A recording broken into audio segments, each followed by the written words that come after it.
So I'm just going to talk about some stuff that um, I deal with. So to be fair to all of you, like I do have a doctor in my family. She's an OBGYN. She's my mom's sister. At the same time, though, just because, she's a very busy person, she has two sons, a husband, she has to deliver babies. She has to, deal with people that have ovarian cancer and uterine cancer and so on and so forth. Um, you know, I don't need to be added stress in her life. And, I don't really talk to her all that often, contrary to what some people may believe. And it's just a rare email to her or, like a happy Mother's Day or something. Um, and there's some question in my mind as to the relationship between my mom and my aunt. And that's just being honest. That's something that I don't have an answer to at this point. Um, yeah, so that's something that I contend with. I mean, when I go see medical professionals, do I mention that? Do I not mention that? I don't know, because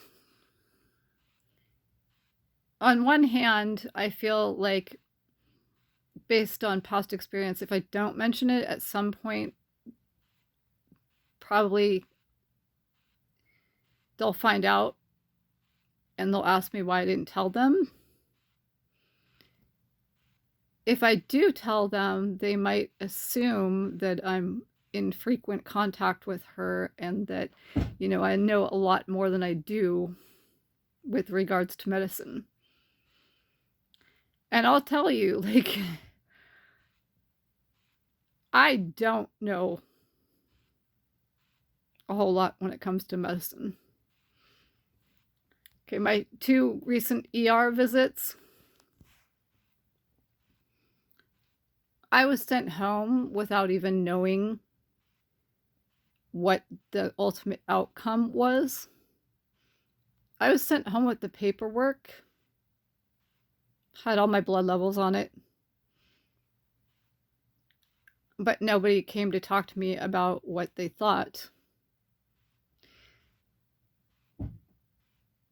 And I don't believe I mentioned either time that my aunt is an OBGYN.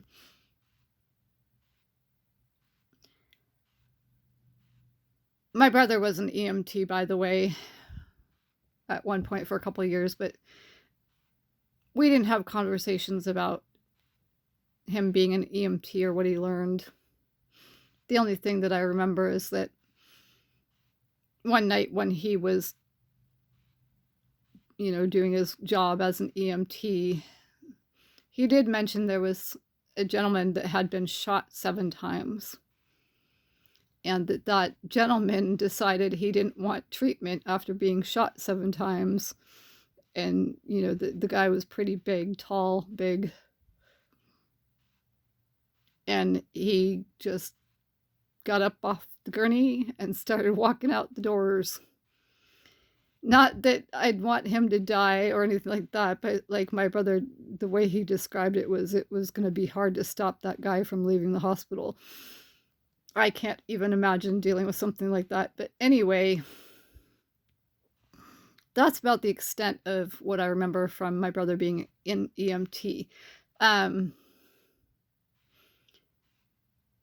So yeah, when I left the ER both times, all I had with me was the paperwork. No idea of what the thought processes were as to why I was having difficulty breathing.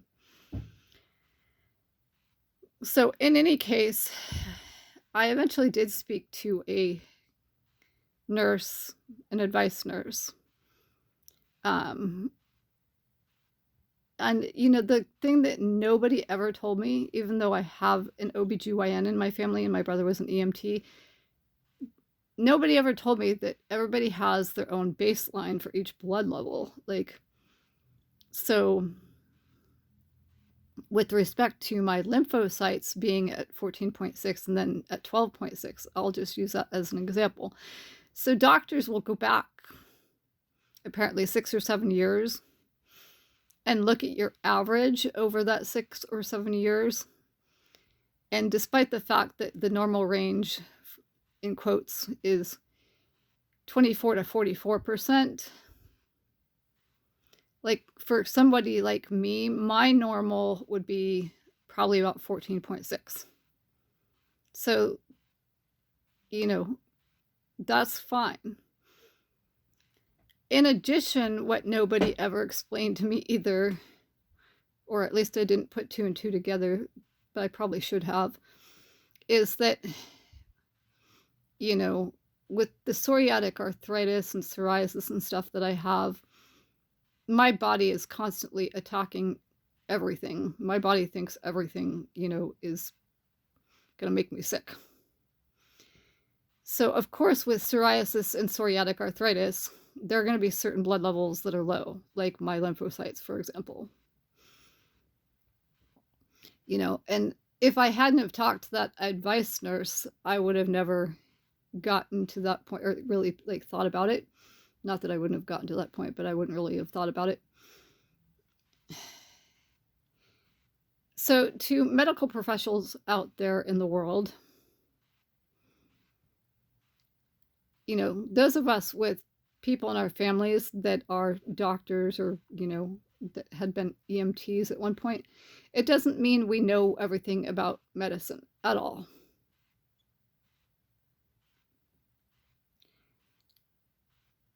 And it's a difficult situation to judge whether or not you should say anything about the fact that you have medical professionals in your family. Because on one hand, some medical professionals might think you know everything. And then if you don't say anything a year down the line, you could face some angry person that is angry with you because you didn't tell them that you have medical professionals in your family.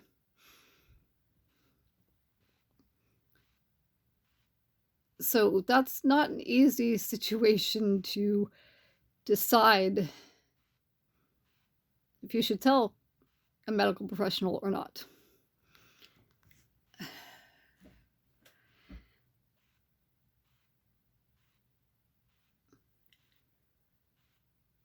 And just with respect to understanding things,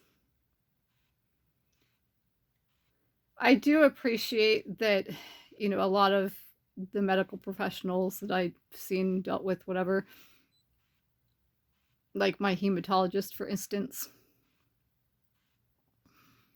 she knows that I know what she is talking about when she says PE, like pulmonary embolism, right?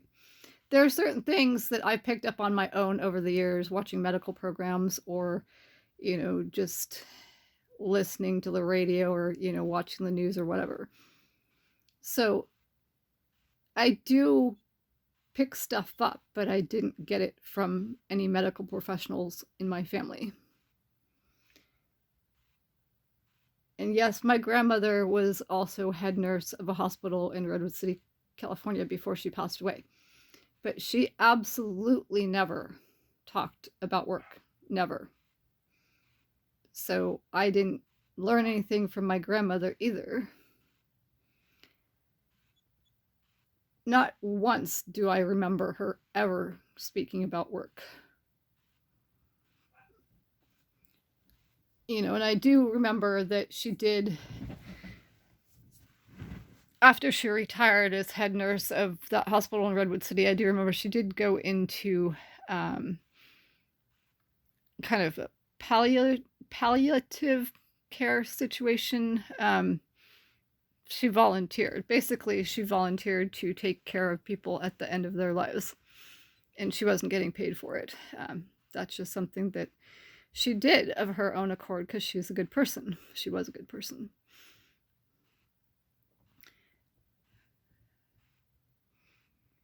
Yeah, and I know there's a lot of nuances when it comes to relationships between medical professionals and their patients.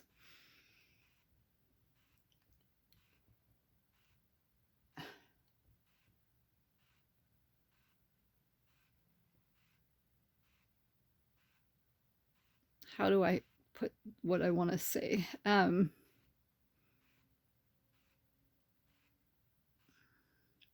So, like, from my standpoint, okay, I'll just put it in terms of the way I deal with people and the world. Um, when I see a medical professional, I am strictly thinking in terms of this person is a doctor, this person is a nurse, this person is a tech. I mean, sometimes I'm not like, putting terms to people. I'm not like, okay, this person is a tech, but I look at them and I'm like, okay, they are a medical professional. And I'm not thinking about anything else other than that.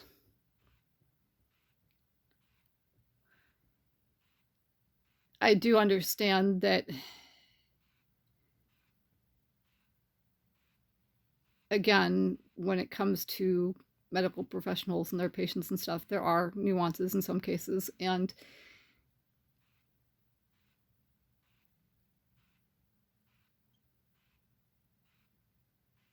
you know, there might be,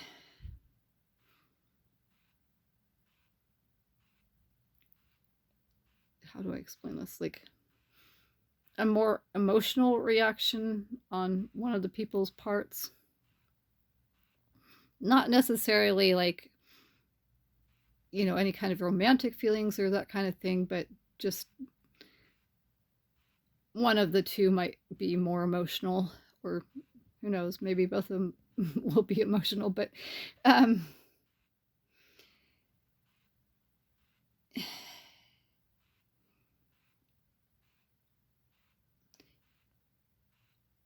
you know, me not being super emotional most of the time, that's not, from my perspective, an indication that I dislike a medical professional. Um,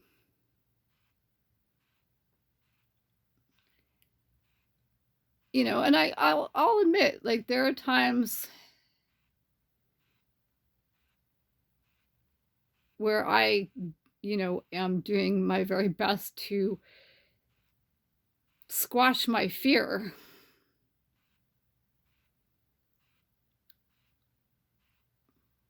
Like going to the ER,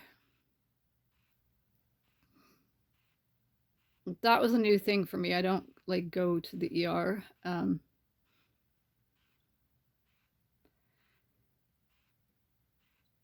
So yeah, like when I was being pushed in the wheelchair to um, the room with the CT scan, there was a huge part of me that just wanted to jump up out of that wheelchair and run. And I had to squash that feeling.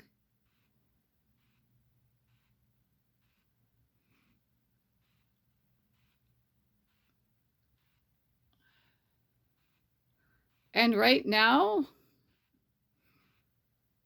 and for the past probably couple months, if I'm being honest,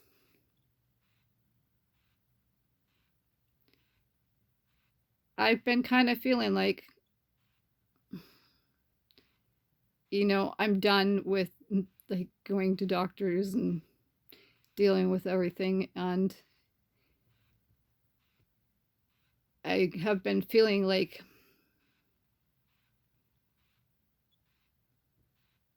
I need to figure things out for myself. And that, again, like maybe being outdoors, like at a national park would be a good thing for me. And like really overhauling my diet.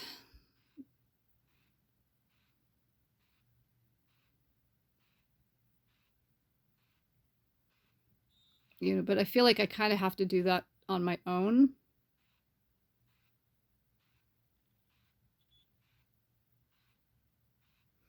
Like, I need to take a hard look at myself, my eating habits and stuff on my own. I mean, I'm very fortunate, I guess, other than having a whole bunch of problems like psoriatic arthritis and psoriasis and fibroids,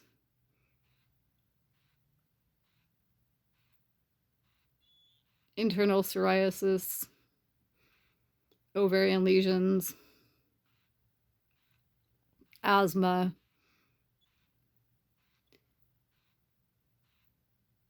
My blood levels are fairly decent. They have been fairly decent most of my life.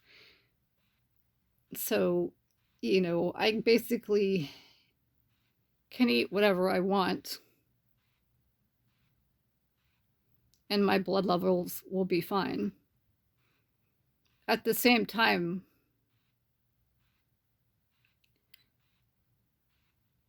should I be eating what I eat? Probably not.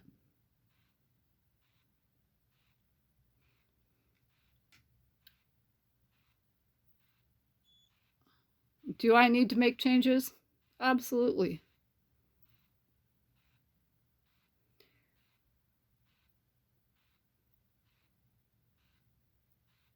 What changes do I make, though?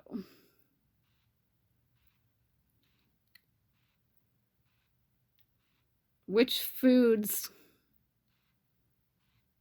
should I choose? And which foods should I just say no to? I mean, the fact that my blood levels are pretty good eating what I eat, it scares the living daylights out of me to think about changing my diet, because what if I go like extremely healthy and my blood levels are altered, not for the better?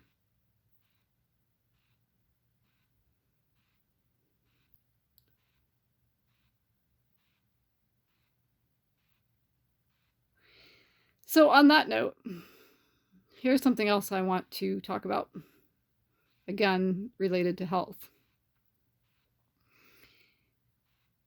So, being that I have ADHD, I've been diagnosed with it twice. The first time I was not told that I had the diagnosis. That was in college when the learning disability tester failed to tell me. In any case, it's a good thing that I went and got tested on my own, and that testing wasn't something that took place, over 45 minutes or an hour or 2 hours or 4 hours. Like, it took place over 6 or 8 weeks. But the thing that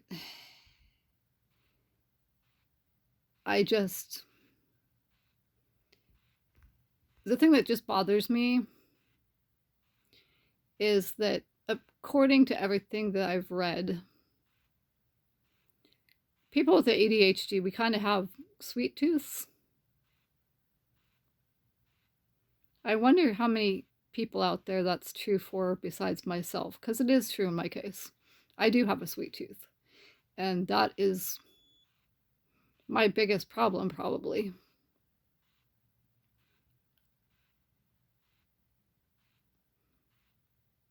So if you know that about us, if you know that people with ADHD have a sweet tooth, why is it that when people with ADHD go to see a doctor, that some of those doctors might be like, oh, well, this person has a sweet tooth, so, maybe they're anorexic or bulimic. Why aren't doctors going, okay, this could be an indication of ADHD? And how do you fix that? I mean, if you're reluctant to hand out stimulants to patients that have ADHD, how do you deal with that sweet tooth? I mean, the whole idea of being on stimulants for ADHD is to correct the ADHD issues.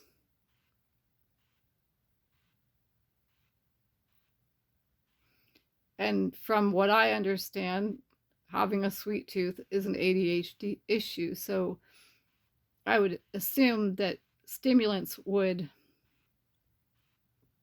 help to tamper the sweet tooth.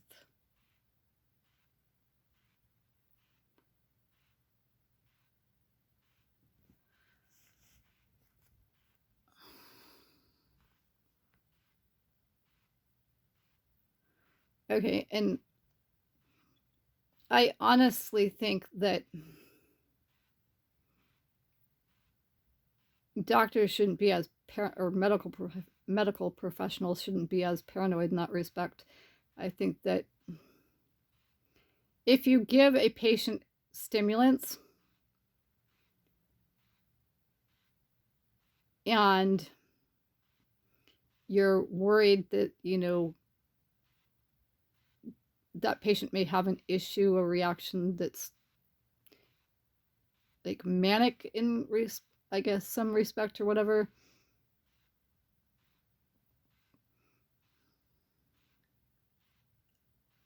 I think you should be less worried about that aspect of giving somebody stimulants. Because if somebody does go manic, somewhere along the lines, that will be corrected. Somewhere down the line, that will be corrected. Like, they'll come to you, or, they'll have an interaction with, unfortunately, law enforcement or whatever, and, then they'll be faced with having to deal with that. And a lot of us patients, I think, I'm not a doctor, and I know, like, generally speaking, from what I've read, like, doctors have a tough time dealing with other doctors when it comes to the doctor-patient relationship. But I think even with just patients that aren't doctors and aren't medical professionals, I think we do kind of understand our bodies, and I think we're aware of how we react to things. So if, a stimulant is too much for somebody with ADHD, I think they're going to know, and they're going to, say, okay, I can't do this.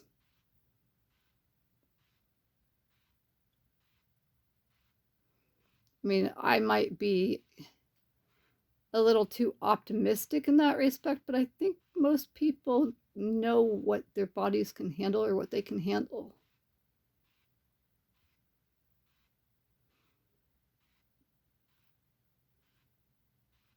So I think, my opinion is that medical professionals need to be a little less paranoid about prescribing stimulants. And no, I don't want any stimulants. That's not the aim of this video or the aim of part of this video. I'm just kind of saying what I feel.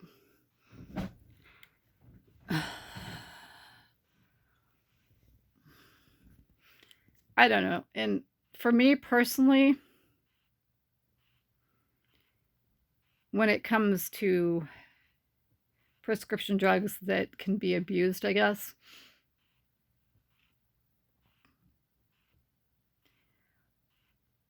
I do not like drugs that put me to sleep.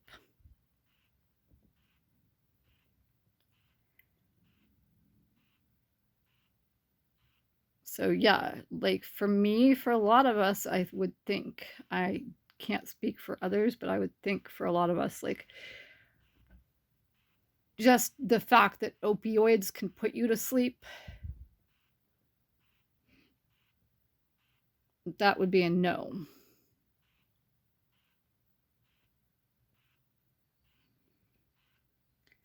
I like to get things done. If I'm sleeping, I can't get them done.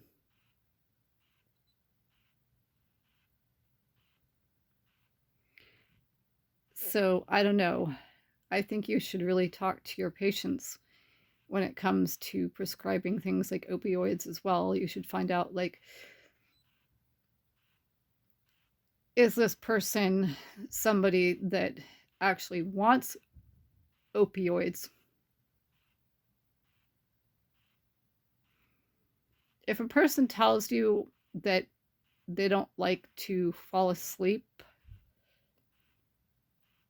they like to get things done, and they don't like opioids, then I think you can be a little less paranoid in that respect too, as far as giving them to them initially, like after surgery or something. Like, they're probably not going to get addicted,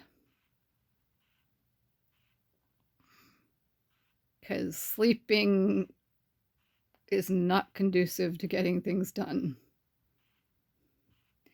And definitely for somebody like me, opioids put me to sleep.